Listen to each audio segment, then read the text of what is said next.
जय जय सिया राम। कितना पुराना है ना ये सभी मित्रों को, सभी शुभचिंतकों को जय जय सिया राम। आप दर्शन कर रहे हैं पवित्र पावन तीर्थ सुकताल, जो मुजफ्फरनगर उत्तर प्रदेश में है। इसी वटवृक्ष के नीचे राजा परीक्षित को सुखदेव जी महाराज ने श्रीमद् भागवत कथा सुनाई थी।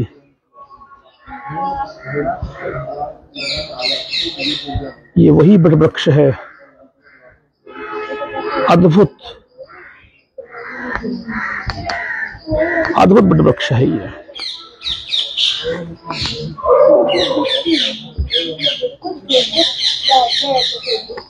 ये राजा परीक्षित को इसी वटवृक्ष के नीचे सुखदेव जी महाराज ने श्रीमद् भागवत का कथा सुनाई थी।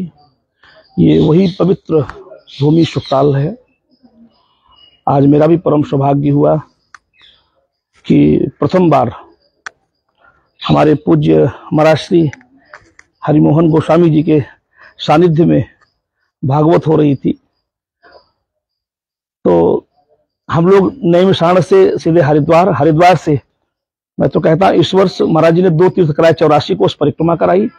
मैं अपने जीवन में कभी सुकताल नहीं आया था, तो महाराज जी के सानिध्य में और प्रथम बार इस सुकताल तीर्थ में आना हुआ।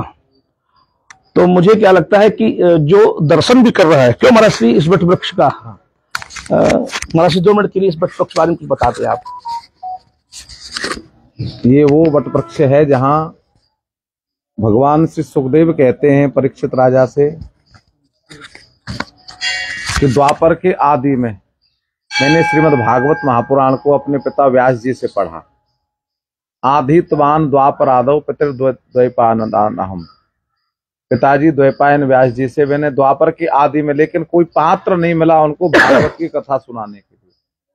और जब राजा परीक्षित को उन्होंने सतपात्र देखा तो इसी वटवृक्ष की छाया में बैठ करके गंगा जी के पावन तट पर उदंग मुखो दक्षिण कूल आस्ते, ये वही स्थान पावन है जो 5200 वर्ष पहले, इसीलिए वटवृक्ष अमर हो गया। अक्षय वट तो है ही है, लेकिन अमर वट भी है। और इसकी शाखाएं न कभी बढ़ती है, दिखाओ बेटे पूरा, न कभी सूखती है, ऐसे हरियाली रहती है।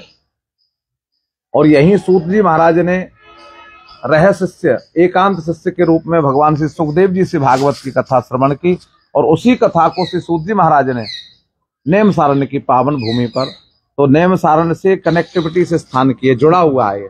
जो यहाँ सुना सूत जी ने, वही नेमसारण्य में 88,000 ऋषियों को सुनाया और पूरे संसार को सुनाया। तो महाराज जी पधारे, हमारे सब भक्तों को आशीर्वाद दिया, और बहुत बहुत इसलिए महाराज जी का आभार। और अद्भुत महाराज जी, वटवृक्ष तो हमने बहुत दर्शन किए, लेकिन ये अद्भुत वटवृक्ष है। इसकी जो शाखाएं हैं वो नीचे तक, दिखाओ बेटे जरा नीचे तक दिखाओ, पूरी अद्भुत शाखाएं। तो कई मंजिल ऊपर है महाराज जी टीले पे, नीचे इसमें हॉल है, नीचे कई मंजिल के सब जगह शाखाएं। अद्भुत वटवृक्ष है महाराज, अद्भुत। और सुखदेव जी का दर्शन भी कराओ। आजा बेटा, आइए महाराज जी। गणेश जी स्वयंभू देखो वटवृक्ष, ये स्वयंभू स्वयं प्रकट है। आइए,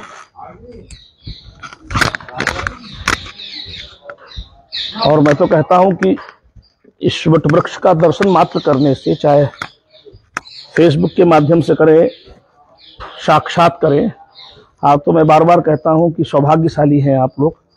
मैं जिस तीर्थ में जाता हूं उस तीर्थ से आपको दर्शन कराता हूं। सुखदेव जी महाराज का दर्शन है, ये दिव्य दर्शन है। ये राजा परीक्षित को इसी जगह श्रीमद् भागवत का श्रवण कराया।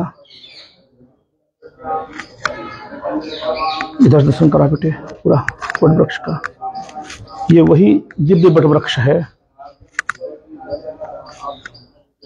इस वटवृक्ष के नीचे ही बैठ करके आपके लिए, परिवार के लिए प्रार्थना कि मंगल हो आपका। और संयोग एक चीज और देखें आप, जब मैं कल यहाँ आया तो मुझे लगता है कि सुखताल मिलन का भी क्षेत्र है। महाराज जी का तो सानिध्य प्राप्त ही हुआ। कल मेरे अभिन्न मित्र बंबई से जयेश भाई जोशी, विशाल जोशी, ये सब कल मुझे यहीं मिल गए। 250-300 लोग आए थे। तो ये बड़ी कृपा है हनुमान जी की कि इस क्षेत्र में मेरा प्रथम बार आगमन हुआ। सभी के लिए प्रार्थना करूंगा इस जगह से कि आप खुश रहें, मस्त रहें, सदैव इस वट वृक्ष की शाखाओं की तरह आपका परिवार बढ़े, सदैव आपके परिवार पर मंगल रहे, कृपा रहे। सभी मित्रों को जय जय सियाराम है। हमारे सारथी सर्वेश सैनी जी, हमारे अंगरक्षक शिवम वाजपेयी, पत्नी, पूरा परिवार आज यात्रा में निकले हैं हम लोग। ये शास्त्री जी हैं, आजा, ये शास्त्री जी है। 84 कोस की परिक्रमा भी कराई आपने मुझे, ये बड़ी कृपा है। अब की बार कई यात्राएं हो गई हैं। सभी को हमारा जय जय सियाराम है। सबके ऊपर हनुमान जी महाराज कृपा करें। सभी मित्रों को जय जय सियाराम, जय जय सियाराम।